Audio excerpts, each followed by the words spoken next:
businesses that can't be operated because the people took everything to make the business with them. I mean, I saw people, upper middle class, basically silversmiths, loading all of their equipment into the back of what they call panel vans, which are really got awful bad things. We've seen some of those panel vans at the car show. They're not, but they're loading everything in the back And leaving? and driving the whole thing up onto cargo planes and then leaving the Oh, are country. they really? Yeah, they're shipping themselves out, and then they said the rail stations are clogged with people leaving Mass and shipping exodus, stuff yeah. out. The boats are clicked. The Suez Canal is. They're basically going all the way around the boot of Africa in order to get out of Egypt and those Muslim countries. The other people that I said the Tunisians are fleeing across the Mediterranean Sea. The Jordanians are fleeing into Israel, and there are fleeing into the Mediterranean Sea, going toward Greece, where they can be safe. But It's mass exodus. Mass exodus means the people. If say you're on board the Titanic and the rest start jumping over on the iceberg, that means the ship's The sinking. ship is sinking. And it's happening in Egypt. They all, okay, I think their signal was when they started destroying the when they went after, the antiquities. they started destroying antiquities, and No, basically yeah. only people that loved the country stood in the way. Okay, the people that believed in democracy were the ones that put their bodies in the way of the people that were trying to destroy King Tut's tomb. Yeah, those are the people that believe in democracy. Those are the people that, if they had a chance, would build a country. But those people will be killed. They'll be the first ones to go. These are the people that don't have the money to leave. They don't own businesses, don't have the money to leave, or they basically are the guy that runs a smoke shop, which is not going to be permitted under Sharia law. The guy that owns the little nightclub that won't be permitted under Sharia law. The people that are going to suffer the most are the ones that are standing and protecting. The military is not protecting. The police aren't protecting. It's the people. The people we should be helping is like the guy that stood in front of the tank at Tiananmen Square. That's a person that should have been helped. The people we should have been helping is the people in the Chinese division that were slaughtered, because you got to go back and listen to the tapes. You hear cannon fire in the distance. A whole division of Chinese regulars vanished off of their books the next day. Their families vanished, everything. I mean, I don't know, one of the person I was talking to, they said that revolution cost about 20 to 30 million people. Really? That many people? You wipe the division off the records. Division to be wiped off the records, you gotta wipe the families all off so that they're no longer there. I mean, well, if your grandson was in a division, where'd my grandson go? Well, you no longer have a grandfather. Where did my grandfather go? Well, they're no longer there because he had some. You had a memory of it, so you wiped everybody off the map, and then they rebuilt the entire area, and then they killed everybody that rebuilt the area. Oh my God! It's how they do things. They wipe out all evidence. It's the same thing. The real democracy movement in the Soviet Union. Okay, why the one guy, the little drunken person that basically took over before Putin and all these people after Gorbachev.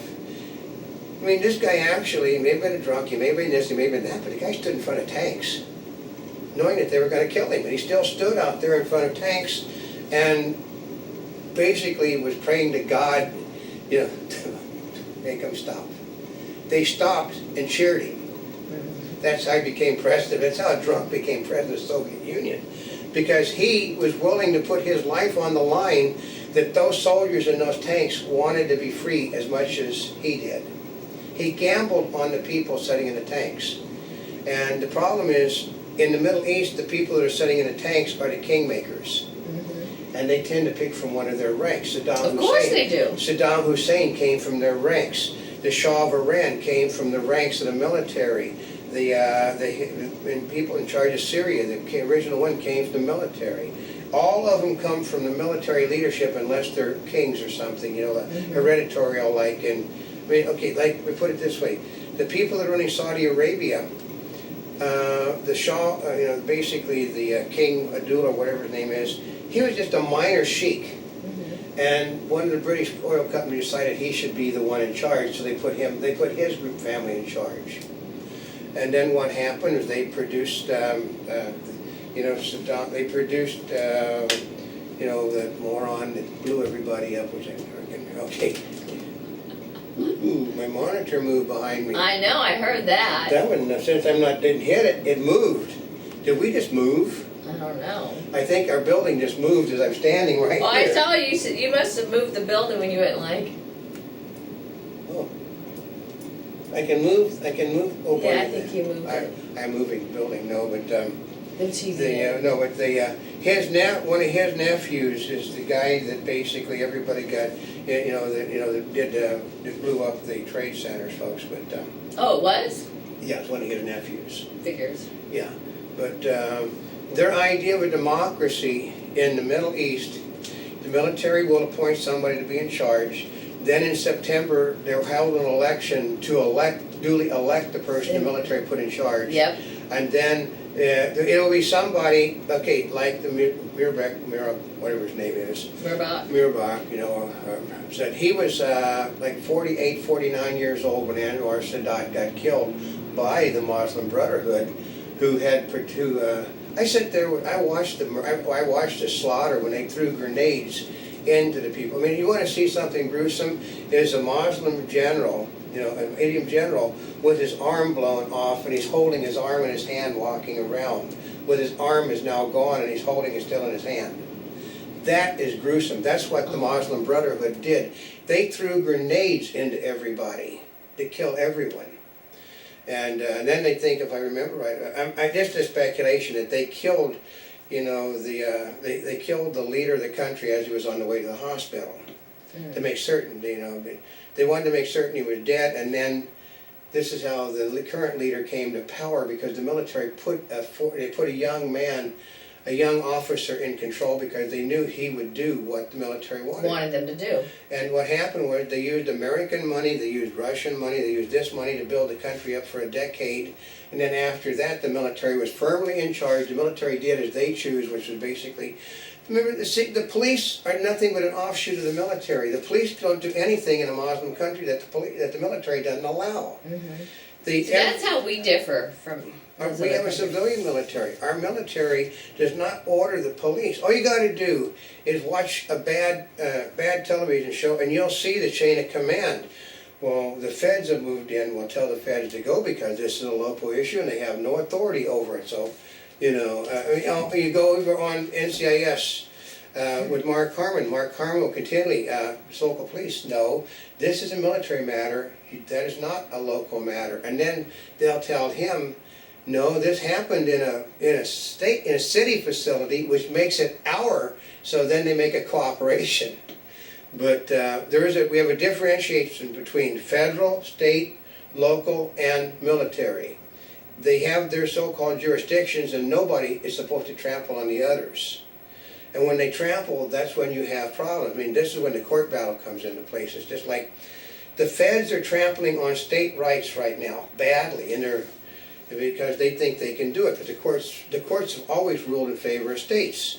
It's also, even though we have a political system that basically gets the judges elected, you'll find out historically a Republican appointed judge tends to vote heavily for the Democratic Party, and a democratically appointed judge tends to vote heavily for a Republican. You remember, the Chief Justice of the Supreme Court, one of the most liberal justices ever, was Earl Warren, appointed by a Republican president. Remember, yeah, isn't that a good one? Anybody remember David Eisenhower? The Warren Commission that dealt with, things, so it's, but he was an ungodly liberal judge. He was a Republican. David Souter is a Republican. Kennedy is a Republican. Breyer is a Republican. And they'll vote 99% of the time for the Democratic side. So that's how it works. Just because, this was a Democratic judge yesterday that voted against Obama and said this thing was unconstitutional. Which Obama didn't think he would do. He didn't think it would happen, so that's why they were certain. But that's our difference. While we may have a political system that is really god-awful horrible, it is still We are the longest lasting democracy maybe since the Greeks were in existence. And the Greeks weren't a You think so? democracy. Greeks in Rome were not a democracy. Military appointed the leaders and then the people voted for them. And Yeah, you can vote for anybody you want, but there's only one person on the ballot, right? Yeah, well, actually, there was a person, you can vote for him, his head is on the pike. Oh, Yeah, so, oh yeah, okay, actually, here's a piece of him here, here's a piece of him there, his head there, because we draw and quartered him this morning, but you can vote for him. And if you vote for him, you join him. So, that's how it worked, folks. You know, and our Republicans, remember, a democracy is only worth what you're willing to, you know, to Give up for it. And most people are not willing to give up anything today. In foreign countries, they're totally not willing to give up anything for democracy. They're willing to give up, you know, they want to take power, and that's all they're concerned with. They want to bypass the electoral process. Here, at least we have electoral process, and then you have power. There, they want to jump. they just want the power. They just want the power because they think might makes right, and might justifies everything that you have done, because you will use the might for the good of everybody. I come from a long history of Germans that never did that. I don't remember an Irishman that ever used his power to do things for everybody else. And if he did, they killed that Irishman or they killed that German. I remember my family is also a lot of American Indians on one side, heavy. Every time that somebody would do something that was right for the people, he'd end up in a happy hunting ground. So they have a tendency to kill people that try to do things that are right. The people in the Middle East that are trying to do things right are going to end up as dead as Anwar Sadat did. That's a shame about it. So, but you're going to see. Like Iran they know Iran. I mean, God awful, they know. I've heard the CIA people. They said, well, why didn't the CIA tell people about this? Well, the CIA's been telling people about this for 5 years. They just haven't been listening to anybody. They said, well, how long have the Democrats been in charge? 5 years.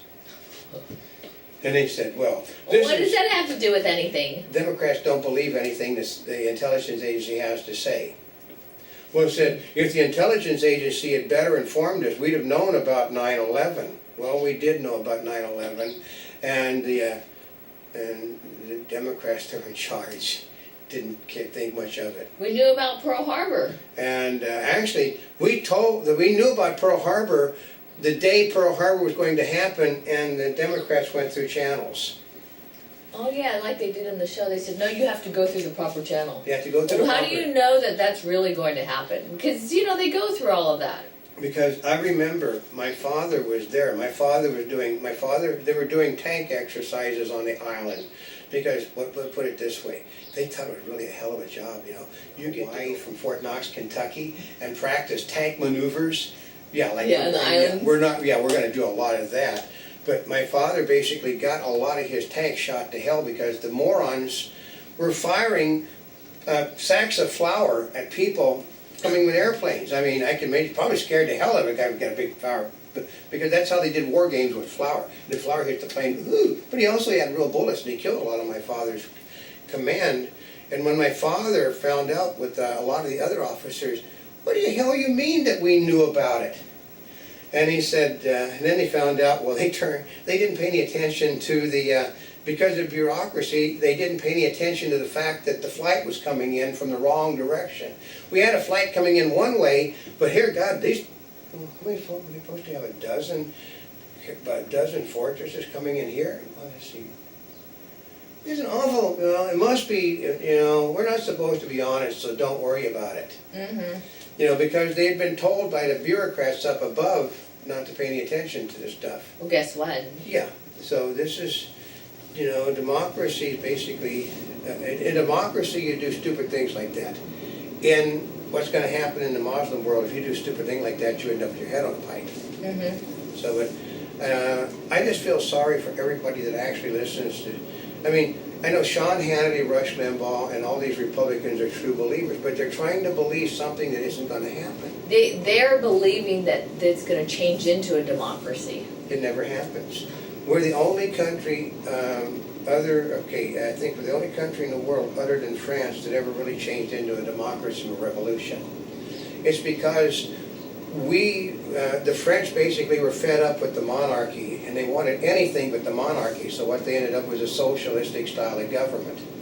Whereas we had nothing. I mean, we're basically a whole bunch of individual pieces that came together and basically had to have people kick their butts in order to get them to agree on one thing. But it's we either hang together or we hang separately, but we're gonna hang no matter how it goes. In the Jewish world, it is, that you can either die like a ram or die like a lamb, but you're going to die either way. Mm-hmm. So our democracy decided, well, we're gonna hang. We might as well hang together, because I'm not gonna hang without that guy over there hanging with me. Which they did. Yeah. So that's what happened. I mean, a lot of people that were in the democracy movement were hung as traitors to the British government. So that's democracy at work. Is that you have to be willing to give up something. And the people in that movement over there only want. When all you want is we want to change the way things are doing, and we're going to do it by use of force. They never change anything. It's happened once. Because you're not motivated enough. Not motivated enough, because you could have kicked, they're using social media is a big deal. Well, they could have used social media to get rid of Mubarak to begin with. All they had to do was to basically be pissed off enough and said the election was phony and just kept pushing it and pushing it and pushing it. And remember, the United Nations is almost all Muslim. So, and they'd have basically investigated, then forced Mubarak out without having a battle, and then put another dictator in. But for a few years, they'd had a good time. Now they're going to have the wrong people in charge. So It's not going to be pretty over there because a lot of their wealth is already left. But our market is going up on the bad news. Which is so. I know. It's because our president says that he was worried yesterday the market was going to go bad, and today it just jumped all over the place. But, Yeah, I wonder how that happened. We're going to keep doing this thing on Egypt. Every time a Republican does something god-awful stupid, we intend to let you know. Well, see, we're not just, we tell you what it is, whether it's Democrats or Republicans. Well, actually, most of the Democrats, they're already starting to blame George Bush for all of this happening, which means they know it's happening. But the Republicans are trying to act like we now have what we wanted for a democracy in a Muslim world is getting ready to take place. No. It's like, wake up. Wake up. So Democrats are realists. They know it. Republicans are living in that little pastoral world where if we give the seeds of democracy, we're going to have it. That basically hasn't happened in 200 plus years. Mm-hmm. So we'll do more on it in a while. Until then, this is Old Camp. And this is not a spring chicken. We're here yesterday, today, and tomorrow in 2D as well as 3D. And for more information, you can go to www.montebobos.net on the net. And wherever you're watching us, subscribe to us, follow us on Twitter, and thank you once again for over 40 million links on the internet.